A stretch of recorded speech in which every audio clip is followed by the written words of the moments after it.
नमस्ते, मैं हूँ सीमा और आज मैं बात करने वाली हूँ हमारे अंदर जो एक कल्प वृक्ष छुपा है, हमारे अंदर एक ऐसा पेड़ जिससे हम जो चाहें पा सकते हैं। लेकिन प्रश्न ये उठता है कि ऐसा कैसे पॉसिबल होगा। इसको समझने के लिए एक छोटी कहानी से शुरू करती हूँ। एक व्यक्ति था, एक दिन वो जंगल में घूमने निकला। जंगल में बहुत मस्ती से हरे हरे पेड़, फूल पत्ती देखते देखते वो एक दिन स्वर्ग जैसे बगीचे में घुस गया। वहाँ क्या देखता है, बहुत फूल लगे हैं, रंग बिरंगे फूल, देखते ही तबीयत खुश हो जाए। लाल, पीले, गुलाबी और जो हरी घास थी मखमल जैसी, एकदम जैसे कारपेट पे चल रहे हों। वो वहाँ जाके पहुँचता है तो उसको लगता है ये जगह परफेक्ट है रिलैक्स करने के लिए, क्योंकि वो सुबह से घर से निकला हुआ था। अब था वो स्वर्ग में, उसे तो ये पता ही नहीं थी कि वो स्वर्ग में पहुँच गया है। वहाँ जाके पेड़ के नीचे लेट जाता है, काफ़ी देर सोता है और जब उसकी आँख खुलती है तो वो इतना अच्छा उसको महसूस होता है। चारों तरफ देखता है, कहता है काश मुझे खाना मिल जाता, मुझे बहुत भूख लगी है। वो सोचता ही है कि सामने नाना प्रकार के व्यंजन उसके सामने आ जाते हैं जो उसने कभी कल्पना करी होगी। वो खाता है, आनंद लेता है उस भोजन का। फिर उसके मन में आता है इसके साथ कुछ पीने को भी मिल जाता तो कितना अच्छा होता। वो भी उसकी इच्छा पूरी हुई। अब जिसको प्यास लगी हो, जिसे भूख लगी, वो कहाँ प्रश्न करता है। उसने पी लिया उसको। अब उसने सोचा ये कैसे हो रहा है यहाँ पे। उसने सोचा अगर यहाँ पे कोई भूत है तो भूत भी आ जाते हैं वहाँ पे। वो कंफ्यूज होता है, अगर ये भूत मुझे तंग करने लगे, वो भूत उसे तंग करने लग गए। फिर वो सोचता अगर इन्होंने मुझे मार डाला तो वो मर जाता है।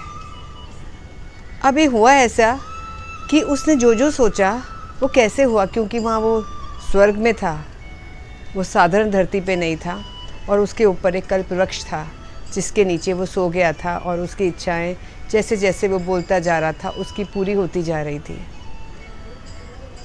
हमारे अंदर भी वो शक्ति है कि जो हम इच्छा करें वो पूरी कर सकते हैं। चार्ल्स डार्विन ने बोला, लिखा उसने कि हमारा जो दिमाग है, हम जो हैं बिना पूँछ के बंदर हैं। मंकी से हमारी पूँछ हटा दी गई और हम इंसान बन गए।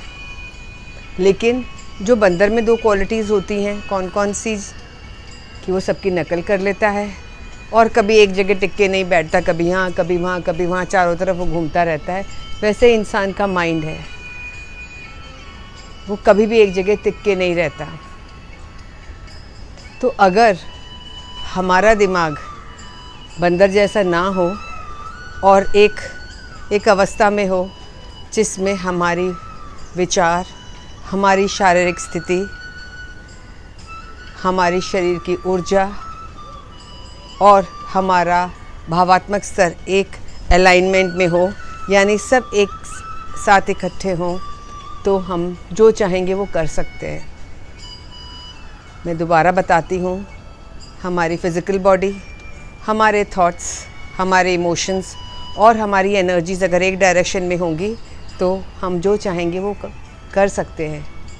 लेकिन होता क्या है, हमारा माइंड उस बंदर की जैसे, अगर हम यात्रा पे निकलें कहीं, 2 कदम इधर चलें, 2 कदम उधर चलें, 2 कदम इधर, 2 कदम उधर, तो हमें जहाँ पहुँचना है वहाँ हम पहुँच ही नहीं पाएंगे।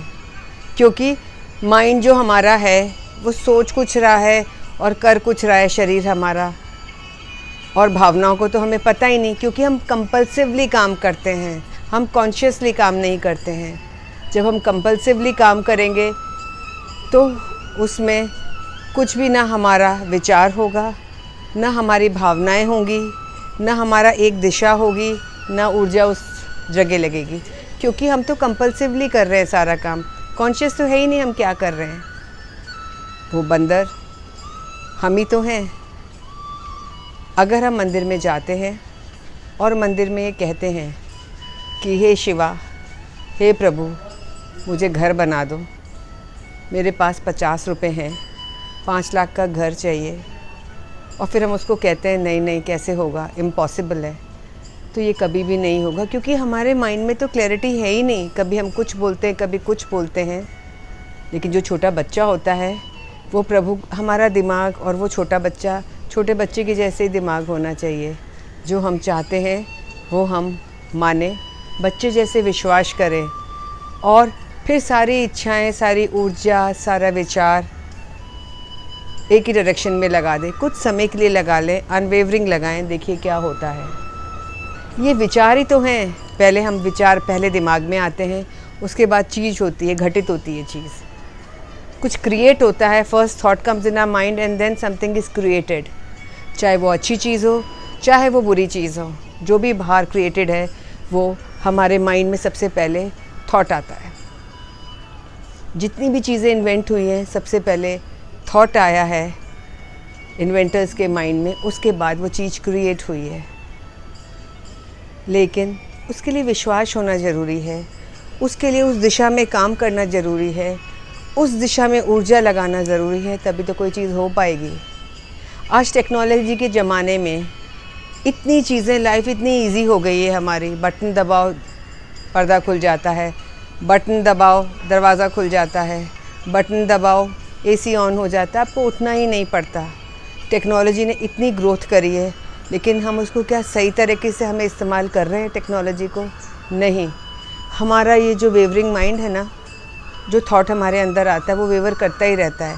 तो जो मैनिफेस्ट करना चाहते हैं जीवन में, जो क्रिएट करना चाहते हैं, वो कहाँ हो पा रहा है? हमें अगर जॉयफुल स्टेट चाहिए ना अपने अंदर, और बाहर सब खुशियाँ चाहिए, सब जॉयफुल स्टेट में हो, तो हमें वो अपने अंदर क्रिएट करनी पड़ेगी। और हर रोज़ सुबह उठ के हमें हर इंसान से, हर व्यक्ति से यही बात करनी पड़ेगी कि हम क्या चाह रहे हैं, और उसी तरह से हमें एक्शन करने पड़ेंगे। जब हम इस तरह से करेंगे तभी वो एक पीसफुल जॉयफुल स्टेट बन पाएगी। लेकिन सोचते कुछ और हैं, करते कुछ और हैं, भावनाएं कुछ और हैं, तो कुछ भी नहीं होगा। तो मैनिफेस्ट करने के लिए हमें कहीं हिलने की भी ज़रूरत नहीं है। सिर्फ एक उंगली के इशारे से ही चीज़ें मैनिफेस्ट हो सकती हैं। जो चाहें हम क्रिएट कर सकते हैं। केवल ज़रूरत है तो माइंड को अलाइन करने की। वो कल्पवृक्ष हमारे भीतर ही है। अगर हम उस कल्पवृक्ष में सोच के बैठें, पूरे कॉन्शियसली बैठें, तो हम क्या नहीं अचीव कर सकते, सब कुछ क्रिएट कर सकते हैं। तो मुश्किल नहीं है जीवन को कैसे बनाना है, सिर्फ ज़रूरत है तो इन 4 चीज़ों की, thought, physical body, emotions and हमारी एनर्जीज उसी डायरेक्शन में लगे तो कितना सरल है, कितना सरल है इतना सुंदर वातावरण बनाना और उसमें जॉयफुली रहना। हम क्रिएट कर सकते हैं, हम क्रिएटर हैं, वी कैन बी शिवा। मैं आशा करती हूँ आपको समझ आया होगा कि हमारा जो मंकी माइंड है, पूछ तो हमने छोड़ दी लेकिन हम करते उसी तरीके से हैं। तो कम से कम हम इंसान बन के इस माइंड जैसी पावर को यूज़ करें हम, और फिर क्रिएट करें। Let us be the creator of this world. You are listening to Seema. Please subscribe, like and share my channel. Bye-bye.